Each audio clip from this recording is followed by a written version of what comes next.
My dear friends, now I'm taking next topic, abandonment by भूमिधर।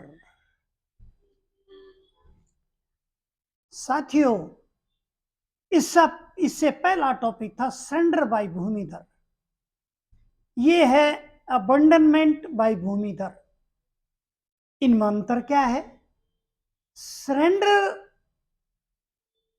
करना जो है वो स्वेच्छा से, यानी भूमिधर या आसामी अपनी इच्छा से जमीन को सरेंडर करते हैं और जमीन का पोजेशन छोड़ देते हैं, सरकार को दे देते हैं। अबंडनमेंट बाय भूमिधर क्या है? ये देखिए, ये भी है तो जमीन को छोड़ना ही, लेकिन दूसरे तरीके से छोड़ना है। कैसे? जैसे हमारा सेक्शन 122, देखो आपने सरेंडर में पढ़ा था या नहीं पढ़ा था? लास्ट पॉइंट यही था 122। यानी सरेंडर में हमारा क्या था? सेक्शन 118, सेक्शन 119 और सेक्शन 120 और फिर सेक्शन 122। सेक्शन 122 में क्या था? यानी भूमिधर और चाहे आसामी हो, उन्होंने जिस डेट को सरेंडर किया उस डेट तक का रेवेन्यू उनको देना पड़ेगा या रेंट उनको देना पड़ेगा। ये सेक्शन 122 कहता है। अब ये तो था सरेंडर के अंदर देना पड़ेगा, लेकिन इस अबंडनमेंट में क्या है? जिन्होंने रेवेन्यू या रेंट 3 साल तक नहीं दिया, कई बार हो जाती है मजबूरी या जैसे जानबूझ करना दे, 3 साल तक जिन्होंने रेंट या रेवेन्यू नहीं दिया, उसके बाद वो क्या करता है? इफे भूमि में देखो, अब ये बताता हूं थोड़ा आगे, पहले इंग्लिश में। According to section 122 of the about new code, इफे, अच्छा एक बात और बताऊं साथियों, इसमें 6 पॉइंट है, मैं एक एक पॉइंट लूंगा। 6 पॉइंट हैं जिसमें अबंडनमेंट पूरी तरह से, यानी उसका डिस्क्रिप्शन 6 पॉइंट के द्वारा होगा। अब पहला पॉइंट क्या है? इफ ए भूमिधर डज नॉट पे the land revenue and does not use the land for agriculture use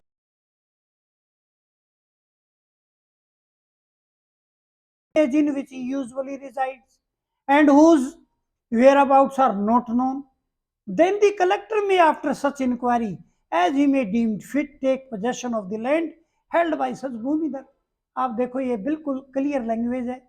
जिसने 2-3 साल तक रेंट नहीं दिया और 2-3 साल तक उसने अपनी जमीन को भी यूज नहीं किया, ना उसमें फसल लगाई, और उसके बाद क्या है, रेंट और रेवेन्यू देने के डर से वो गांव छोड़कर भी भाग गया। सरकार ने कोशिश करी ढूंढने की, वो कहीं भी उसके वेयर अबाउट यानी कहीं पर उसका पता नहीं लगा। अब सरकार क्या करे? जब देखा सरकार ने जमीन की जुताई भी नहीं हो रही और वो व्यक्ति भी नहीं मिल रहा, वो गांव में भी नहीं रह रहा और गांव भी छोड़कर भाग गया, तो उस समय क्या पोजीशन होती है सरकार की? कलेक्टर क्या है, उस जमीन का पोजेशन ले लेता है और उसका पोजेशन कलेक्टर अपने आप ले लेता है उस जमीन का, और फिर क्या करता है? सेकंड पॉइंट बताएगा अब क्या करता है। Where the collector has taken the possession of any land under subsection 1 of, he may let it out on the behalf of the bhumidhar for a period of 1 agricultural year at a time the manner prescribed। अब क्या किया? Collector ने possession ले लिया जमीन का, और collector ने 1 साल के लिए जो नियम था भूमिधर के अकॉर्डिंग, उसको आगे रेंट पर दे दिया 1 साल के बोने के लिए किसी व्यक्ति को। और कलेक्टर क्या करता? कलेक्टर कम से कम ये है कि रेंट और रेवेन्यू तो आएगा, तो कलेक्टर उसको 1 साल के लिए अंडर सबसेक्शन 1 के अंतर्गत उस जमीन को दे देता है। यानी साथियों 2 पॉइंट है, फर्स्ट और सेकंड। फर्स्ट में तो ये है, जो रेंट और रेवेन्यू नहीं देता 3 साल तक, और ना ही 3 साल तक जमीन को जुताई करता है, ना फसल लगाता है, और गांव छोड़कर भाग जाता है, और वो गांव में भी नहीं मिलता, ना उसका अता पता मिलता। तो उस पोजीशन में सरकार क्या करती है, यानी कलेक्टर क्या करता है, उस जमीन का पोजीशन ले लेता है। और सेकंड पॉइंट में क्या करता है कलेक्टर, उस जमीन को 1 साल के लिए आगे किसी को फसल लगाने के लिए दे देता है। Now I am taking third point.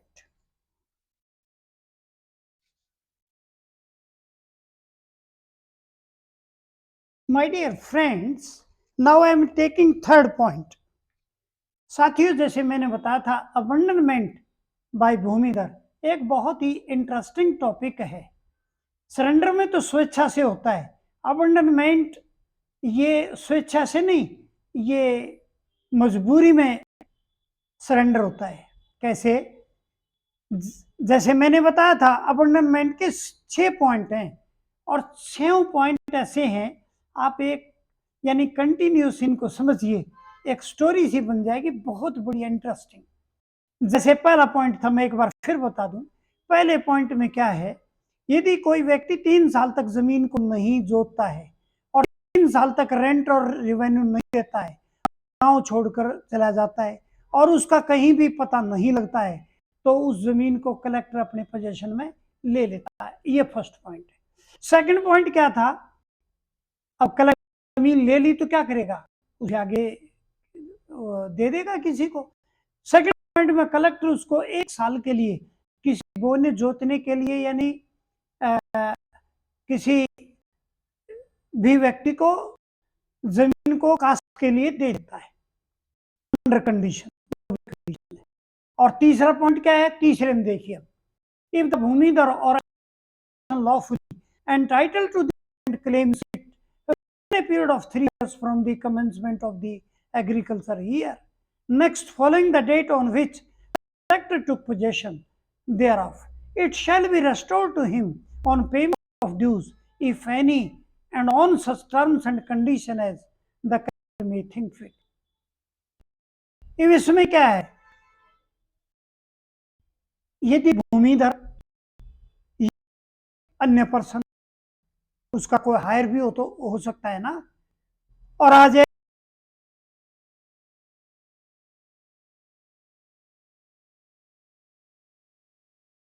जमीन को दे देगा। कैसे देगा, जो भी है अपने ड्यूज वगैरह लेकर के उस जमीन को वापस उनको दे। थर्ड में यदि कन्विंस हो जाए।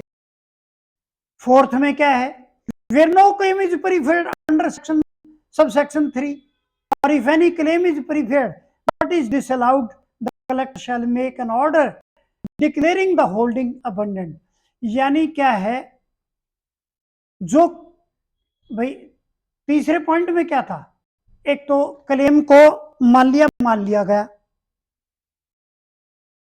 क्लेम को ठीक समझ लिया, तो उनको दे देगा ड्यूज लेकर के। ऐसा भी तो हो सकता है ना, व्यक्ति आए और क्लेम ठीक ना हो, पॉइंट में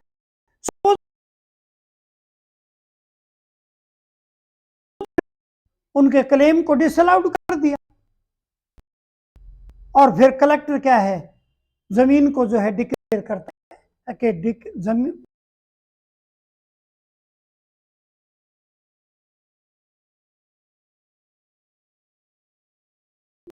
every order of the collector under subsection 4 shall to the result of any suit under section 144 B final। अब देखो साथियों, यानी तीसरे पॉइंट में उसकी इच्छा, यदि ठीक समझता है तो दे देगा वापस, चौथे में वो ठीक नहीं समझता तो उनको मना कर देगा। अब जब मना कर देंगे तो वो व्यक्ति को सकते हैं ना, वो सेक्शन सब सेक्शन 4 के अंडर और अंडर सेक्शन 144 के अंडर कोर्ट में जा सकते हैं कि हमारी जमीन है और कलेक्टर साहब में इस जमीन का पोजीशन नहीं दे रहे। तो पांचवें है, वेट करेगा रिजल्ट का, और यह रिजल्ट उस कोर्ट दे करके तभी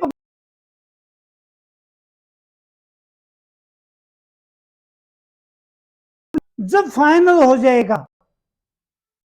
अंडर सेक्शन 4 या अंडर पब्लिश करेगा, यदि के अंडर 140 हो जाएगा तब कलेक्टर पब्लिश करेगा। यदि कोर्ट उनको दिलवा देगा तो कलेक्टर दे देगा, यदि कोर्ट नहीं दिलवाएगा तो कलेक्टर के पास वो जमीन रहेगी और फिर उसे पब्लिश कर देगा। तो अब मैं हो चुके हैं। आई एम टेकिंग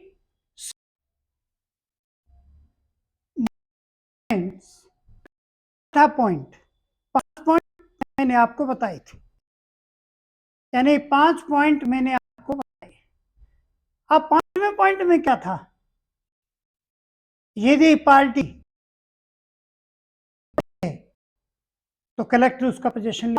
5वें में यही तो था, अंडर सेक्शन 144, और सेक्शन कोर्ट में जा सकता है और कोर्ट में चलेगा अंडर सेक्शन 144। ये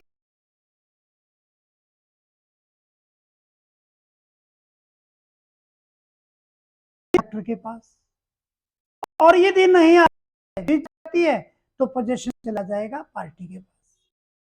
5वें पॉइंट का ये, यानी कोर्ट के डिसीजन से या तो जमीन रहेगी कलेक्टर के पास या जमीन रहेगी जिसका क्लेम था उस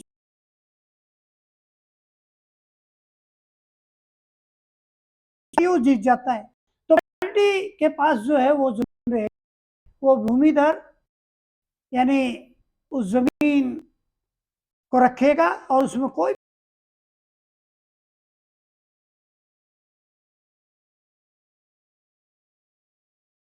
under section 80 country to be in force, to be in force. ये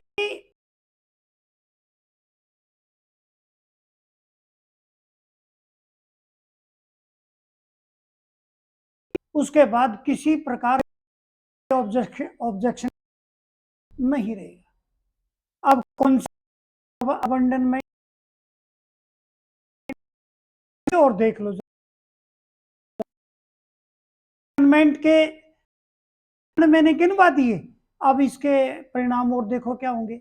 according to section 123 of the above new code, where any holding has abandoned under section 122 the following consequences shall एंज्यू।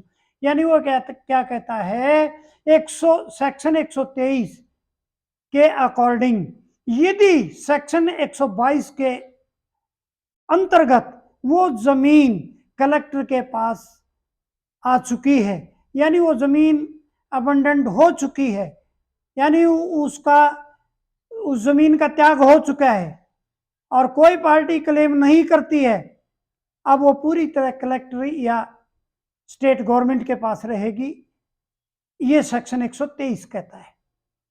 अब इसमें क्या पॉइंट है देखिए, a the holding shall vest absolutely in the state government free from all encumbrances, यानी वो जमीन पूरी की पूरी एब्सोल्युटली पूर्णतया स्टेट गवर्नमेंट के पास चली जाएगी, जिसमें किसी प्रकार का कोई यानी उसमें लेना देना नहीं होगा। और दूसरी बात क्या हो सकती है, स्टेट गवर्नमेंट, इसके बाद क्या है, और to gram panchayat under section 124, 123 में